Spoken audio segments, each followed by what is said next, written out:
नमिता बेचैनी से कॉरिडोर में चक्कर लगा रही है। वैसे ये नजारा मेहता परिवार में आम है। नमिता हर समय किसी न किसी चिंता से घिरी ही रहती है। किसी को भूख नहीं है तो क्यों नहीं है, सिर दुख रहा है तो क्यों दुख रहा है, कोई बाहर गया है तो कब आएगा। ऐसे कई सवाल रात दिन उसके दिमाग पर अपना कब्जा जमाए रखते हैं। उसकी इस आदत से पूरा परिवार वाकिफ भी था और परेशान भी। मम्मी जी, साक्षी अभी तक आई नहीं है कॉलेज से। रोज तो 5 बजे तक आ जाती है, आज तो 5:15 हो गए।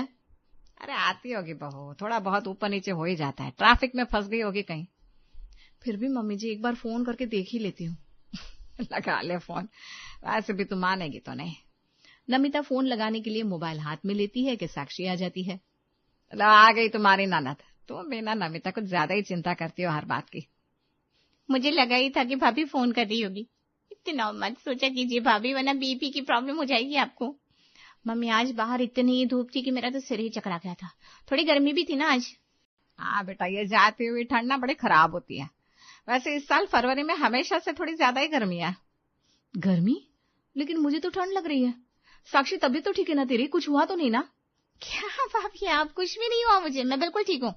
और बाहर हल्की गर्मी ही है, ठंड विदा होकर ससुराल चली गई। अब फरवरी का महीना आ गया था और साथ में लाया था नमिता की चिंता बढ़ाने के लिए एक नया गर्मा गर्म विषय। दिसंबर और जनवरी की कड़कड़ाती ठंड को झेल चुका नमिता का नाजुक मन ये मानने के लिए तैयार ही नहीं था कि अब फरवरी की हल्की हल्की गर्मी शुरू हो चुकी है। उसे तो अभी भी ठंडी लगती थी। एक दिन दोपहर को, मम्मी जी, आपके लिए गर्मा गर्म चाय बना दूं? ठंड में थोड़ी राहत मिलेगी। ठंड कहाँ है भाई, मुझे तो गर्मी हो रही है। या फरवरी का महीना भी अजीब होता है, कभी ठंड कभी गर्मी। मुझे तो ठंडा पानी ही पिला दे बस। मम्मी जी, कहीं आपका बीपी बढ़ नहीं गया ना? इतनी ठंड है और आपको गर्मी लग रही है। रुकिए, मैं अभी आपका बीपी चेक करती हूँ। नमिता ड्रॉअर से बीपी की मशीन निकालने के लिए जाती है, तभी राधा उसे रोक देती है।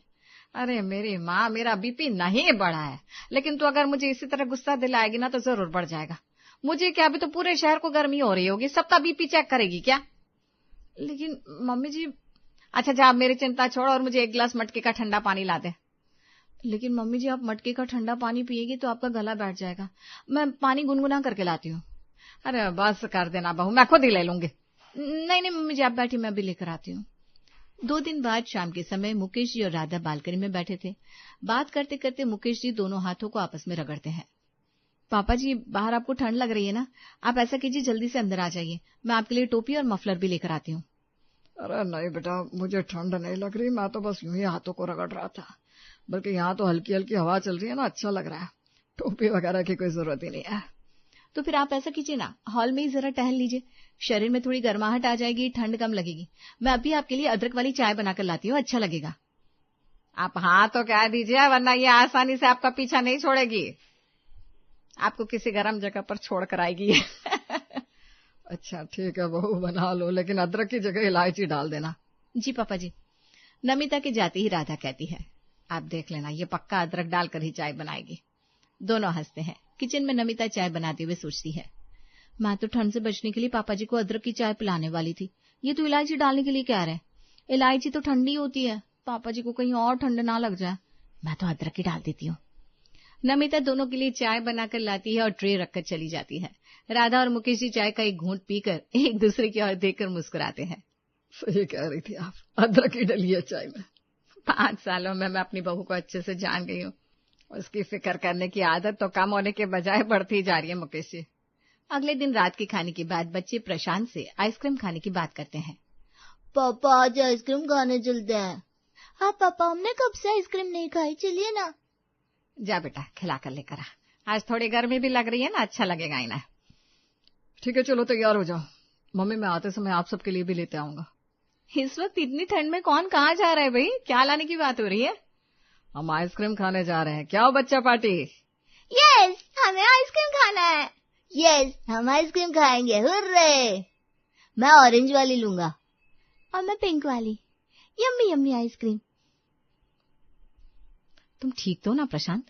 इतनी ठंड में बच्चों को आइसक्रीम खिलाओगे, इन्हें सर्दी नहीं लग जाएगी क्या? कोई कहीं नहीं जाएगा। इस समय कितनी ठंड होगी बाहर?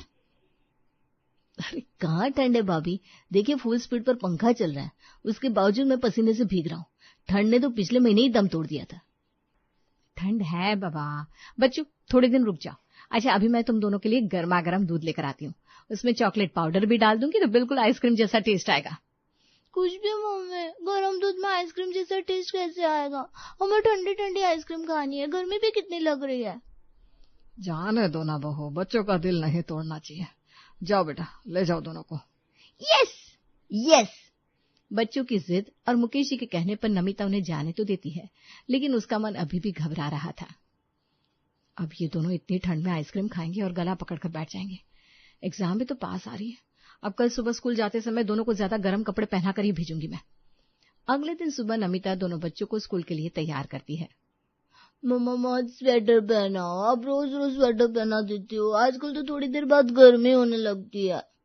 स्कूल में बस हम दोनों ही स्वेटर पहन कर जाते हैं, आज तो आपने हमें टोपी और दस्ताने भी पहना दिए।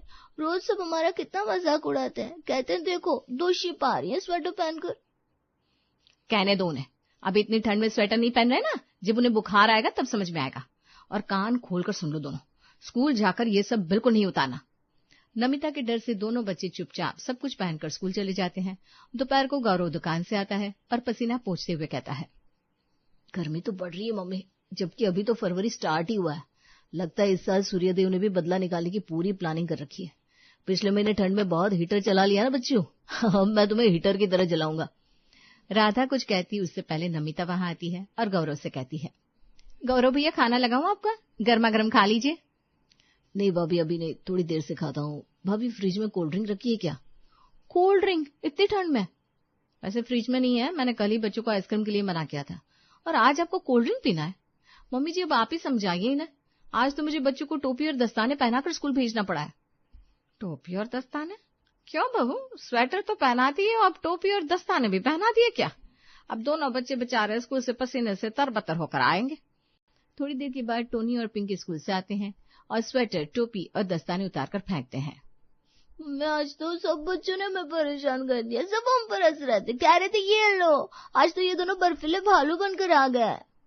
और मोनू कह रहा था ये अनोखे जुड़वा बच्चे हैं, इन्हें कुछ ज्यादा ही ठंड लगती है, कार्टून कह रहे थे हम। सही तो कह रहे थे, कौन फरवरी में इतने सारे ठंड के कपड़े पहनकर स्कूल जाता है? अच्छा है फ्रिज में कोल्ड ड्रिंक नहीं थी, वरना मुझे भी ऐसे ही कार्टून बनकर दुकान जाना पड़ता। आइसक्रीम खाकर तो गलती कर दी भाई तुम दोनों ने। बस चुप कर, अब देखता नहीं दोनों बच्चे रो रहे हैं। बहू तुम अब इस बात को समझ लो, ठंड उतनी नहीं है जितनी कि तुम सोच रही हो। इन्हें ऐसे भेजोगी तो ये गर्मी से ही बीमार पड़ जाएंगे। अब ये बात नमिता को आधी ही समझ में आती है, क्योंकि उसने बच्चों को टोपी दस्ताने तो नहीं लेकिन स्वेटर पहनाकर भेजना शुरू ही रखा था। 2 दिन बाद प्रशांत अपने फ्रेंड्स के साथ घूमने जाने का प्रोग्राम बनाता है। पापा मैं 4 दिनों के लिए महाबलेश्वर जा रहा हूँ दोस्तों के साथ। काफी दिनों से प्लानिंग कर रहे थे, जम ही नहीं पा रहा था, अब जाके फिक्स हुआ है। हाँ बिल्कुल जाओ बेटा, 4 दिन मैं दुकान पर चला जाऊंगा गौरव के साथ। बहुत सालों के बाद हम सब दोस्त मिलने वाला है, मजा आ जाएगा। नमिता तुम बस मेरी पैकिंग करके रखना, मैं शाम को दुकान से आते ही निकल जाऊंगा। ठीक है। नमिता प्रशांत की पूरी पैकिंग करती है। शाम को लेट होने की वजह से प्रशांत बैग लेकर तुरंत ही निकल जाता है। महाबलेश्वर पहुंचकर जैसे ही वो बैग खुलता है, कि कैसे पैकिंग की है नमिता ने, सारे ठंड के कपड़े रख दिए, एक कपड़ा ऐसा नहीं है जिसमें यहाँ की हल्की सी गर्मी में पहन सको। सारे दोस्तों के सामने भी प्रशांत का मजाक बन जाता है। ओ मेरे भाई, हमारा प्लान महाबलेश्वर का था और पैकिंग तो स्विट्जरलैंड की करके आ गया रे भाई। बैग तूने दिसंबर में पैक कर लिया था क्या? एक भी कपड़ा यहाँ पहनने लायक नहीं है, अब पहले यहाँ के लोकल मार्केट से इनको शॉपिंग करवा दे। प्रशांत कुछ कपड़े खरीद लेता है, लेकिन पूरी ट्रिप में उसका मूड उखड़ा ही रहता है। घर आकर वो सबसे पहले अपनी बैग पटक कर नमिता की क्लास लेता है। नमिता नींद में पैकिंग की थी क्या तुमने मेरी? सारे कपड़े बस ठंड के रख दिए। कितनी प्रॉब्लम हुई वहां मुझे, बेवजह नए कपड़े खरीदने पड़े और दोस्तों ने मजाक बनाया वो अलग। अब मुझे क्या पता था वहां ये कपड़े काम नहीं आएंगे, मैंने तो सोचा इतनी ठंड है गर्म कपड़े तो होने ही चाहिए ना साथ में। ये तो वही बात हो गई भाई कि जिसका करोगी भला वो कहेगा मैं ही खरा। नमिता गुस्सा हो जाती है। प्रशांत का गुस्सा कम होने के बाद वो नमिता को मनाने की कोशिश करता है, लेकिन वो रूठी ही रहती है। आखिरकार प्रशांत कहता है, सच ही कहा है किसी ने कि गर्मी और पत्नी दोनों एक जैसी होती है, अच्छों का पसीना निकाल देती है। फिर से गर्मी की बात, तुम्हें समझ में नहीं आता क्या कि कितनी ठंड है? जरा तबीयत खराब हो जाएगी ना, फिर लगाते रहना डॉक्टरों के चक्कर। सच कह रही हो तुम, बहुत ज्यादा ठंड है भाई, बिल्कुल वैसी जैसे दिसंबर में थी। हुई हुई हुई हुई। देखो लग रही है ना ठंड, मैं अभी आपके लिए गर्मा गर्म सूप बनाकर लाती हूँ। टॉनी, पिंकी जल्दी इधर आओ। प्रशांत माथे पर हाथ मारकर गहरी सांस भरता है। टोनी और पिंकी भागकर कमरे में आते हैं। टोनी, पिंकी चलो जल्दी से रजाई में घुसकर बैठो, मैं तुम दोनों के लिए भी गर्मा गर्म सूप बनाकर लाती हूँ। देखो पापा को कितनी ठंड लग रही है। बच्चों को रजाई में बिठाकर नमिता सूप बनाने चली जाती है। बच्चे और प्रशांत गहरी सांस भरकर एक दूसरे की तरफ देखते हुए कंधे उचकाते हैं। 2 दिन बाद मोहल्ले में रत जगह का प्रोग्राम होता है। मम्मी जी, इन लोगों को बिल्कुल समझ नहीं है क्या, इतनी ठंडी रात को रत जगह का प्रोग्राम रख दिया, और वो भी छत पर। मैं तो नहीं जाऊंगी और आप भी मत जाइएगा। सही है भाभी, रत जगह का प्रोग्राम रात में कौन रखता है भला, रत जगह तो सुबह करना चाहिए। साक्षी के मजाक पर नमिता बिना सोचे समझे तपाक से कहती है, और नहीं तो क्या, सुबह ही रखना चाहिए था। तू भी ना बहू। अच्छा सुन, मैं ज्यादा देर तक बैठ नहीं पाऊंगी, इसलिए मेरा जाना नहीं हो पाएगा, लेकिन तू जरूर चली जाना, वरना शर्मा भाभी को बुरा लगेगा। ठीक है मम्मी जी, मैं शॉल ओढ़कर चली जाऊंगी। नमिता शर्मा भाभी की यहाँ रत जगह के प्रोग्राम में शॉल ओढ़कर जाती है, जबकि बाहर अब इतनी ठंड भी नहीं थी। नमिता तो फरवरी के महीने में भी गर्म शॉल ओढ़कर आई है, इतनी ठंड नहीं है भाई। हाँ सही है, मुझे इस उम्र में ठंड नहीं लग रही, और तुझे तो कंपकपी छूट रही है। क्या चक्कर है भाई? पता है ना फरवरी चल रहा है। पता है चाची जी, लेकिन मुझे ठंड लगती है भाई, मैं अपना ध्यान नहीं रखूंगी तो ठंड से बीमार पड़ जाऊंगी। घर में भी तो सबको बार बार इसी बात के लिए टोकना पड़ता है। फिर सबको गर्म काढ़ा पिलाकर आई कि नहीं? उफ़ो, वो तो मैं भूल ही जाती हूँ। अब कल सुबह से ही सबको चाय दूध की जगह काढ़ा ही बनाकर पिलाऊंगी। ये अच्छा बताया आपने। ये क्या किया आपने चाची जी, अब तो सबकी शामती आने वाली है इसके घर में। अपनी धुन में मस्त नमिता को उन लोगों का तंज समझ में नहीं आता, और वो मन में सुबह की प्लानिंग भी कर चुकी थी। अगले दिन सुबह, ये क्या है बहू, ये तूने चाय की जगह काढ़ा क्यों बना लिया? अब कहाँ इतनी ठंड है जो ये काढ़ा पियेंगे? पी लीजिए ना पापा जी, ये तो शरीर के लिए कितना फायदेमंद है। आपको दिन भर शरीर में गर्माहट महसूस होगी। मैंने तो दोनों बच्चों को भी जबरदस्ती पिलाकर स्कूल भेजा है। अब प्रशांत, साक्षी और गौरव को भी पिला दूंगी।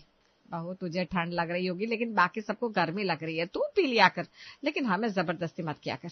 बच्चों को इतना गर्म काढ़ा पिलाओगी तो उनका पेट खराब हो जाएगा। और ऐसा ही होता है। पिंकी और टॉनी स्कूल से पेट दर्द की शिकायत लेकर घर आते हैं। दूसरे दिन दोपहर को घर में राधा की किटी पार्टी होती है, और उसकी हम उम्र सहेलियां घर आती है। नमिता सबका वेलकम करती है। आप सब पहले ये लीजिए वेलकम ड्रिंक, गर्मा गर्म टमाटर का सूप। अरे भाई राधा, इतनी गर्मी में टमाटर का सूप? मुझे तो कोई कोल्ड ड्रिंक होगी तो वही दे दे बहू। हाँ, गर्म सूप मुझसे तो नहीं पिया जाएगा, तो मुझे भी कुछ ठंडा ही दे दो। ठंडा तो फ्रिज में कुछ भी नहीं है आंटी जी, अभी ठंड है ना, तो मैं कुछ ठंडा रखती ही नहीं घर में।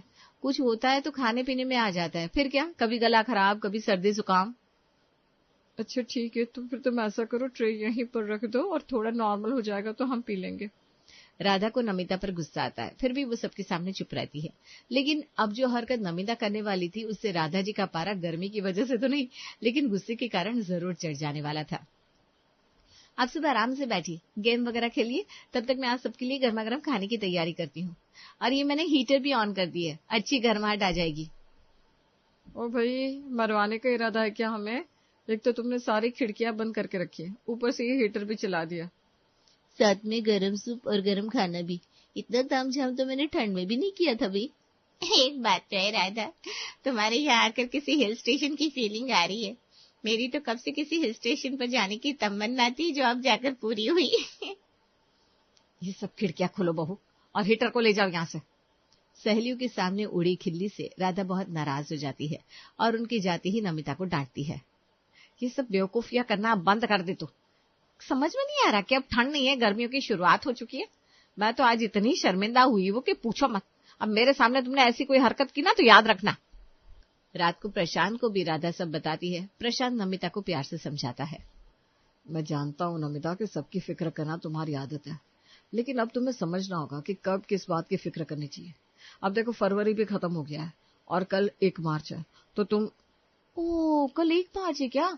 फिर तो तुम कल ही हॉल का एसी ठीक करवा लेना।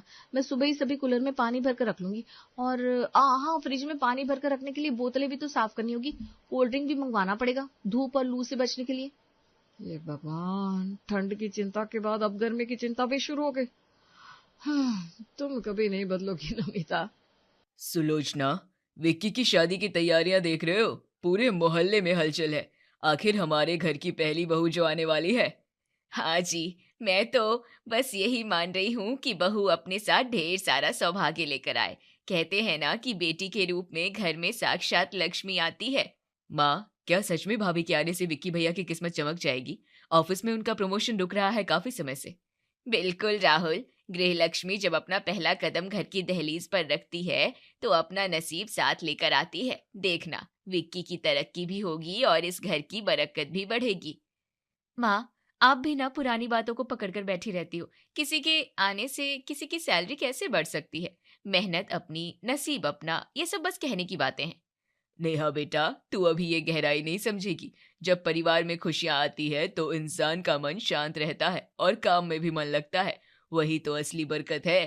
पापा, मुझे तो बस इस बात की खुशी है कि मेरा परिवार और बड़ा हो रहा है। हम सब साथ बैठेंगे, हंसेंगे, बातें करेंगे। मेरे लिए वही सबसे बड़ा सौभाग्य है।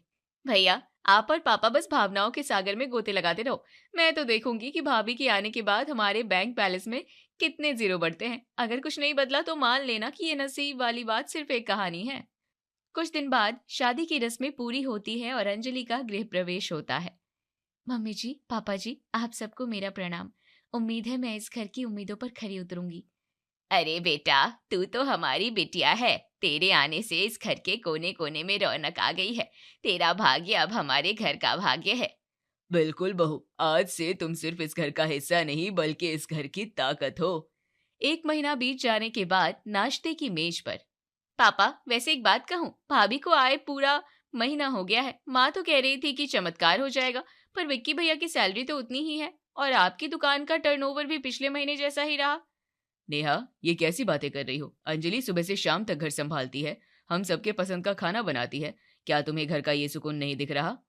भैया, सुकून से पेट नहीं भरता। मैं तो बस ये देख रही हूँ कि कोई पॉजिटिव बदलाव नहीं आया।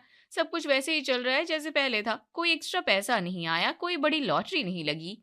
नेहा, तू बहुत गलत दिशा में सोच रही है। बरकत का मतलब सिर्फ नोटों की गड्डी नहीं होती। माँ, मुझे तो अब समझ आ रहा है कि ये सब सिर्फ बातें हैं। मैं तो अपनी शादी के लिए ऐसा लड़का ढूंढूंगी जिसके पास पहले से ही सब कुछ हो। मुझे किसी के नसीब के भरोसे नहीं बैठना। मुझे तो भारी पॉकेट वाला घर चाहिए। नेहा, पैसा बहुत कुछ होता है, पर शायद सब कुछ नहीं। अपनों का साथ और वक्त मिलना भी तो एक नसीब ही है। भाभी, आप अपनी फिलॉसफी अपने पास रखो। मुझे तो बस ये दिख रहा है कि जैसा घर था वैसा ही है। अब मैं अपना रास्ता खुद चुनूंगी। मुझे ऐसा ससुराल चाहिए जहाँ सुख सुविधाओं की कोई कमी ना हो, चाहे कोई साथ बैठे या ना बैठे। शर्मा जी के घर का लिविंग रूम, जहाँ चाय नाश्ता सजा है। एक और लड़का और उसके माता पिता अभी अभी बाहर निकले हैं। नेहा, ये छठा लड़का था जिसे तूने बिना ठोस वजह के मना कर दिया। लड़का इंजीनियर है, खानदान नेक है, और क्या चाहिए तुझे? पापा, नेक खानदान से ईएमआई नहीं भरी जाती। आपने देखा उसका हुलिया? साधारण सी शर्ट, साधारण सी बातें। मुझे बोरियत हो रही थी उससे बात करके। पर बेटा, वो लड़का कितना सुलझा हुआ था। कह रहा था शादी के बाद तुम्हें अपनी छोटी सी दुनिया में बहुत खुश रखेगा। माँ, मुझे उसकी छोटी सी दुनिया में दम घुटने का डर लग रहा है। मुझे दुनिया बड़ी चाहिए, छोटी नहीं। नेहा, एक बात पूछूं? आखिर तुम्हारे मन में है क्या? पिछले 3 हफ्तों से आपने हर उस लड़के को मना किया जो स्वभाव से अच्छा था। आपको असल में लड़का कैसा चाहिए? भाभी, साफ सुथरी बात है। उस दिन डाइनिंग टेबल पर भी मैंने यही कहा था। शायद आप लोगों को मेरी बात समझ नहीं आई। मुझे नसीब के भरोसे नहीं बैठना। मुझे ऐसा लड़का चाहिए जिसकी पॉकेट भारी हो, जिसका रुतबा हो और जिसके पास बैंक बैलेंस की कोई कमी ना हो। नेहा, पैसा इंसान कमा लेता है, पर जो लड़का तुझे वक्त दे, तेरी कद्र करे, वो जरूरी है। भैया, कद्र और वक्त का अचार डालूंगी क्या? मुझे बड़ी गाड़ी, बड़ा बंगला और लग्जरी लाइफ चाहिए। माँ, अगर अगली बार कोई ऐसा रिश्ता हो जिसके पास करोड़ों का टर्नओवर हो, तभी मुझे बुलाना, वरना मेरा टाइम वेस्ट मत करो। 1 हफ्ते बाद सुलोचना चेहरे पर चमक लिए आती है। नेहा, देख, तेरी पसंद का रिश्ता मिल गया। खन्ना ग्रुप ऑफ इंडस्ट्रीज के इकलौते वारिस समीर खन्ना का रिश्ता आया है। शहर के सबसे पॉश इलाके में उनका महल जैसा घर है। अब आई ना लाइन पर समीर खन्ना। उनका तो सोशल मीडिया पर भी बड़ा नाम है। बुलाओ उन्हें कल ही। अगले दिन समीर और उसके माता पिता आते हैं। समीर सूट बूट में है और लगातार अपने फोन पर बिजी है। नेहा और समीर अकेले में बात करने जाते हैं। हाय समीर, वैसे तो माँ ने बताया, पर मैं आपसे सीधा पूछना चाहती हूँ, आपका लाइफस्टाइल कैसा है? मुझे सादगी पसंद नहीं है। देखो नेहा, मेरा लाइफस्टाइल डील्स और टर्नओवर पर चलता है। मेरे पास 3 गाड़ियां हैं, साल में 2 इंटरनेशनल वेकेशन फिक्स है। बस एक ही शर्त है, मुझे अपनी लाइफ में कोई रोक टोक या फालतू का इमोशनल ड्रामा पसंद नहीं है। ड्रामा तो मुझे भी पसंद नहीं। मुझे तो बस आपकी सक्सेस और उस लग्जरी का हिस्सा बनना है। आपका सालाना पैकेज और बिजनेस एक्सपेंशन प्लान क्या है? पहली बार किसी लड़की ने मुझसे मेरे बिजनेस मॉडल पर बात की है। इम्प्रेसिव। मेरा पैकेज और प्रॉपर्टीज तुम्हारी सोच से भी ज्यादा है। अगर तुम्हें पैसे और स्टेटस से प्यार है तो हम एक परफेक्ट कपल बनेंगे। नेहा बाहर आकर सबको थम्स अप दिखाती है। पापा, मुझे लड़का पसंद है। इसकी बातें सीधी है और इसका बैंक बैलेंस सॉलिड है। बेटा, एक बार फिर सोच ले, लड़का थोड़ा सख्त मिजाज लग रहा है। पापा, सख्त मिजाज चलेगा, बस उसकी जेब ढीली नहीं होनी चाहिए। डेट फाइनल करो आप। 6 महीने बाद शादी धूमधाम से होती है। नेहा विदा होकर खन्ना विला पहुंचती है। घर के गेट पर ही बड़ी बड़ी गाड़ियां खड़ी है और दासियों नौकर कतार में खड़े हैं। वाह, इससे कहते हैं घर। माँ भी कहती थी कि प्यार जरूरी है, पर इस झूमर की चमक के आगे प्यार व्यार सब फीका है। बहू, आ गई तुम। देखो, ये तुम्हारा कमरा है। यहाँ हर चीज की जगह फिक्स है। हमारे घर में सुबह ठीक 7 बजे नाश्ता लग जाता है। कोई इंतजार नहीं करता। समीर अभी ऑफिस जा रहा है, उसकी एक अर्जेंट मीटिंग है। पर माँ जी, अभी तो हम घर के अंदर आए हैं। आज तो हमारी शादी की पहली रात है। समीर ऑफिस क्यों जा रहे हैं? नेहा, पैसा खुद ब खुद नहीं आ जाता, उसे कमाना पड़ता है। तुम घर देखो, आराम करो, मुझे आने में देर होगी। यहाँ सब अपनी अपनी लाइफ में बिजी रहते हैं, तुम भी आदत डाल लो। समीर चला जाता है। नेहा अपने आलीशान कमरे में सोने के गहने उतारते हुए चारों तरफ देखती है। वहां इतना सन्नाटा गहरा है कि उसे अपने ही सांसों की आवाज आ रही है। कितना बड़ा कमरा है, पर कोई बात करने वाला नहीं। माँ और भाभी तो इस वक्त पूरे घर को सर पर उठा लेती थी, पर कोई बात नहीं नेहा, तुझे यही तो चाहिए था। अब इसे एंजॉय कर। अगले दिन सुबह के 8 बज चुके थे। डाइनिंग टेबल पर सन्नाटा पसरा था और नौकर खामोशी से नाश्ता लगा रहे थे। श्रीमती खन्ना अखबार पढ़ रही थी और समीर लैपटॉप पर उंगलियां चला रहा था। तभी नेहा वहां आई और उसने सैंडविच की प्लेट खिसकाई। माँ जी, क्या आज नाश्ते में कुछ गर्म पराठे और चाय बन सकते हैं? साथ बैठकर खाने में अच्छा लगेगा। यहाँ पराठे नहीं बनते बहू, सबको अपनी सेहत और डाइट का ख्याल रखना होता है। और वैसे भी समीर को ऑफिस के लिए देर हो रही है। हाँ नेहा, मेरे पास पराठे खाने और गप्पे लड़ाने का वक्त नहीं है। मुझे आज एक 10 करोड़ की डील फाइनल करनी है। और सुनो, आज रात मुझे आने में देर होगी, मेरा इंतजार मत करना। पर समीर, आज मेरी बेस्ट फ्रेंड की शादी का फंक्शन है। आपने वादा किया था कि आप मेरे साथ चलेंगे। सब पूछेंगे कि आप कहाँ हैं। ड्राइवर को ले जाना, और अगर कोई पूछे तो कह देना कि मैं काम में बिजी हूँ। काम से ही ये बंगला और गाड़ियां आती है, शादियों में जाने से नहीं। शाम का समय था। शर्मा जी के घर के आंगन में सब साथ बैठे थे। विक्की ऑफिस से लौटा था और अंजलि सबके लिए चाय और पकौड़े लेकर आई थी। राहुल और धर्मेंद्र जी जोर जोर से हंस रहे थे। विक्की बेटा, आज बड़े खुश दिख रहे हो, क्या बात है? कोई अच्छी खबर मिली क्या? हाँ पापा, आज बॉस ने बुलाकर कहा कि मेरी मेहनत रंग लाई है। अगले महीने से मेरा प्रमोशन पक्का है और सैलरी भी बढ़ जाएगी। देखा, मैं तो कहती थी कि अंजलि के कदम इस घर के लिए बहुत शुभ हैं। जब से ये आई है, घर में खुशियां ही खुशियां हैं। ये तो आप सबका आशीर्वाद है पापा जी। वैसे राहुल, आज पकौड़े ज्यादा खाना, क्योंकि कल से तुम्हें मेरी पढ़ाई में मदद करनी होगी। अरे भाभी, आप बस हलवा खिलाओ, मैं आपकी पूरी किताब खत्म करवा दूंगा।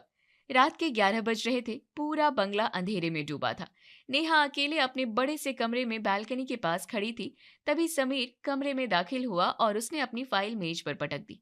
समीर, आप आ गए। मैंने आपके लिए खाना टेबल पर लगवाया था, क्या आपने खाया? नहीं, मैंने क्लाइंट के साथ डिनर कर लिया और मुझे बहुत थकान है, मुझे डिस्टर्ब मत करना। समीर, हम 2 मिनट बात तो कर सकते हैं। आज पूरा दिन मैंने किसी से ठीक से बात नहीं की। माँ जी अपनी किटी पार्टी में थी और आप ऑफिस में। इस घर में कोई बोलता क्यों नहीं है? नेहा, तुम्हें पैसे चाहिए थे, तुम्हें लग्जरी चाहिए थी, वो सब यहाँ है। अब अगर तुम्हें बात करनी है तो अपनी सहेलियों को फोन करो, मुझे कल सुबह जल्दी निकलना है। 6 महीने बाद एक सुबह नेहा रसोई में गई जहां नौकर अपना काम कर रहे थे। उसने कोशिश की कि वो खुद कुछ बनाए, लेकिन तभी वहां उसकी सास पहुंच गई। बहू, तुम यहाँ क्या कर रही हो? रसोई का काम नौकरों का है। तुम अपने नाखून खराब मत करो। जाओ और जाकर तैयार हो जाओ। आज दोपहर में हमें एक चैरिटी इवेंट में जाना है। माँ जी, मेरा मन कर रहा था कि मैं अपने हाथों से सबके लिए कुछ मीठा बनाऊं। मेरे मायके में तो हम सब साथ मिलकर रसोई में काम करते थे। वो तुम्हारा मायके था नेहा, यहाँ हम काम करने के लिए लोगों को पैसे देते हैं, तुम्हें सिर्फ अपनी शान और रुतबा बनाए रखना है। फालतू की भावनाओं में बहना बंद करो। उसी दोपहर विक्की और अंजलि नए सोफे की डिलीवरी ले रहे थे। घर में थोड़ी जगह कम थी लेकिन उत्साह बहुत ज्यादा था। विक्की, ये सोफा तो बहुत सुंदर है, अब हम सब साथ बैठकर टीवी देख सकेंगे। हाँ माँ जी, और राहुल यहाँ बैठकर अपनी पढ़ाई भी कर सकता है। पापा, भले ही ये घर छोटा है लेकिन आज जब प्रमोशन की खबर मिली तो मुझे सबसे पहले आप सबकी याद आई। अंजलि, तुम्हारा नसीब वाकई इस घर को जोड़ कर रखता है।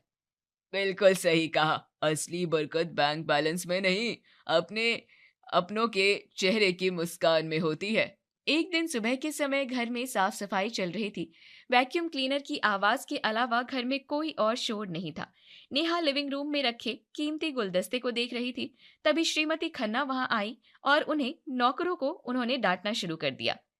कितनी बार कहा है कि इन पर्दों पर एक भी शिकन नहीं होनी चाहिए। तुम लोगों को इतने पैसे किस बात के दिए जाते हैं? माँ जी, रहने दीजिए ना, बेचारा सुबह से लगा हुआ है। वैसे समीर कहाँ है? मुझे उनसे कुछ जरूरी बात करनी थी। वो सुबह 6 बजे ही निकल गए। आज उनकी कोई बड़ी ऑक्शन थी। और बहू, तुम इन नौकरों के पक्ष में मत बोला करो, वरना ये सिर चढ़ जाएंगे। माँ जी, क्या इस घर में कभी कोई हंसी मजाक नहीं होता? क्या कभी कोई बिना काम के एक दूसरे के पास नहीं बैठता? मुझे यहाँ घुटन होती है। घुटन? इस 5 करोड़ के बंगले में तुम्हें घुटन हो रही है? दुनिया तरसती है इस ऐशो आराम के लिए। जाओ और जाकर कोई नई ज्वेलरी पसंद कर लो। समीर ने कह रखा है कि तुम्हें किसी चीज की कमी ना हो। कुछ दिनों बाद शाम के वक्त शर्मा जी के घर की छत पर विक्की और राहुल पतंग उड़ा रहे थे। अंजलि और सुलोचना पास ही बैठकर मटर छील रही थी और ठहाके लगा रही थी। भैया देखो, मैंने आपकी पतंग काट दी, अब आपको मुझे आइसक्रीम खिलानी पड़ेगी। अरे वाह, तू तो बड़ा खिलाड़ी बन गया है। ठीक है, आज सबको मेरी तरफ से दावत। अंजलि, तुम भी तैयार हो जाओ। मैं तो तैयार ही हूँ, पर माँ जी कह रही थी कि आज घर पर ही कुछ खास बनाएंगे। क्यों माँ जी? हाँ बेटा, विक्की की तरक्की हुई है तो आज सब मिलकर साथ में खाना बनाएंगे। धर्मेंद्र जी भी दुकान जल्दी बढ़ाकर आ रहे हैं। विक्की, तूने नेहा को फोन किया था? किया था माँ, पर उसका फोन बंद आ रहा है। शायद बड़े घर की बड़ी पार्टियों में बिजी होगी। लगभग रात के 11:30 बज रहे थे। नेहा बालकनी में खड़ी नीचे महंगी गाड़ियों को देख रही थी। तभी समीर शराब का ग्लास हाथ में लिए कमरे में आया। वो बहुत थका हुआ और चिड़चिड़ा लग रहा था। समीर, आप आ गए। मैंने आज आपके पसंदीदा पकवान बनाए थे, पर आपने फोन भी नहीं उठाया। नेहा, मेरा सिर मत खाओ। आज एक बड़ी डील हाथ से निकल गई है। मेरा मूड बहुत खराब है और ये खाना वाना ये सब मेरे लिए मायने नहीं रखता। मुझे बस शांति चाहिए। शांति? समीर, इस घर में सन्नाटे के अलावा है ही क्या? यहाँ पैसा तो बहुत है पर सुकून की एक सांस तक नहीं है। क्या हम एक दिन के लिए मेरे मायके नहीं चल सकते? वहाँ सब साथ होते हैं। फिर वही पुरानी बातें। तुम्हें उन छोटे लोगों के बीच जाना है जो एक प्रमोशन पर नाचने लगते हैं। मेरे पास फालतू वक्त नहीं है। तुम्हें जो चाहिए वो खरीदो, जहाँ जाना है जाओ, पर मुझे परेशान मत करो। मुझे पैसा नहीं चाहिए समीर, मुझे एक पति चाहिए, एक परिवार चाहिए। यहाँ तो नौकर भी रोबोट की तरह काम करते हैं। क्या यही वो नसीब है जिसके पीछे मैं भाग रही थी? समीर की डांट के अगली सुबह नेहा बिना किसी को बताए अपने मायके पहुंच गई। जैसे ही उसने दरवाजा खटखटाया, अंदर से हंसने की आवाजें आ रही थी। अरे नेहा, तू अचानक? सब ठीक तो है ना? हाँ भैया, बस आज सबकी याद आ रही थी। अरे ननद रानी, आओ आओ, देखो आज पापा जी और राहुल की कैरम की फाइट चल रही है, तुम भी शामिल हो जाओ। पूरा दिन नेहा ने वो सब किया जो वो भूल चुकी थी। उसने अंजलि के साथ रसोई में पकौड़े तले, राहुल के साथ मस्ती की और शाम को सबने साथ बैठकर ठहाके लगाते हुए चाय पी। वहां कोई करोड़ों की डील नहीं थी, पर हर चेहरे पर सच्ची मुस्कान थी। जब नेहा वापस अपने ससुराल लौटी तो घर के बाहर खड़ी महंगी गाड़ियां उसे काट खाने को दौड़ रही थी। अंदर घुसते ही फिर वही गहरा सन्नाटा था। आ गई तुम? ड्राइवर बता रहा था कि तुम पूरा दिन इस छोटे से घर में थी। क्या मिल गया वहां? समीर, वहां वो मिला जो आपके पास कभी नहीं होगा, सुकून। वहां लोग पैसों के पीछे नहीं, एक दूसरे के पीछे भागते हैं। बहू, ये कैसी बातें कर रही हो? अपनी हैसियत मत भूलो। माँ जी, हैसियत तो अब मैं समझ गई हूँ। मेरी भाभी जब हमारे घर आई थी तो उसने सिर्फ नसीब ही नहीं बदला था, उसने प्यार से घर को सींचा था। विक्की भैया की तरक्की इसलिए हुई क्योंकि उनका मन खुश था। और यहाँ सब अमीर हैं पर मन से सब भिखारी हैं। नेहा! समीर, अब मुझे समझ आया कि असली गृहलक्ष्मी कौन होती है, जो घर के नोटों से नहीं, अपनों के समय और हंसी से भर दे। तो ये सब तुम्हारी गलती है, हमारी नहीं, समझी? अगली सुबह शर्मा जी के घर में सब नाश्ते की मेज पर बैठे थे। माहौल में एक अपनापन था। विक्की अपनी सैलरी का लिफाफा सुलोचना के हाथों में रख रहा था। माँ, ये मेरी बढ़ी हुई सैलरी है। इसमें से कुछ पैसे बचाकर हम अंजलि के लिए एक छोटी सी स्कूटी लेंगे ताकि इसे आने जाने में आसानी हो। नहीं विक्की जी, स्कूटी की क्या जरूरत है। आप बस पापा जी के लिए वो आराम कुर्सी ले आइए जिसका वो जिक्र कर रहे थे। देखा सुलोचना, इसे कहते हैं असली लक्ष्मी, जो खुद के बजाय पूरे घर के बारे में सोचे। विक्की, मुझे गर्व है कि अंजलि हमारे घर की बहू है। इसके आने से घर का बजट भी सुधर गया और बरकत भी बढ़ गई। और मेरा क्या, मुझे तो बस गर्मा गर्म कचौड़ियाँ चाहिए जो भाभी ने बनाई है। नेहा ने अपनी सहेली को फोन लगाया और उससे बात करने की कोशिश की, लेकिन सहेली भी उसकी लग्जरी लाइफ की तारीफ करने में ही लगी थी। नेहा ने फोन काट दिया और अकेले बेंच पर बैठ गई। माँ सही कहती थी, भाभी अपना भाग्य सच में साथ लाई थी। उन्होंने हमारे छोटे से घर को स्वर्ग बना दिया और मैं इस सोने के पिंजरे में अपनी रूह को खो रही हूँ। यहाँ पैसा तो बरस रहा है, पर कोई प्यासा मर जाए तो पानी पूछने वाला भी कोई नहीं है। बहू, तैयार हो जाओ, शाम को बिजनेस मीट है। तुम्हें सबसे महंगी साड़ी पहननी है। खन्ना परिवार की इज्जत का सवाल है। जी माँ जी, आ रही हूँ। आज समझ आ गया कि बहू के आने से घर में जो बरकत आती है उसका वास्ता पति के भारी बटुए से नहीं, बल्कि उस गृह लक्ष्मी की भाग्य और प्रेम से होता है। भाभी के आने से हमारे छोटे से घर में खुशियां बरस रही है, क्योंकि वहाँ रिश्तों की कद्र है। सिर्फ पैसा ही सब कुछ नहीं होता, किस्मत और अपनों का साथ ही असली दौलत है। मैं यहाँ करोड़ों के बीच भी अकेली हूँ और वो वहाँ थोड़े से में भी सबसे अमीर हैं। आखिर सच ही कहा गया है, जहाँ अपनों का प्यार और शांति नहीं, वहाँ सोने का महल भी शमशान के समान है।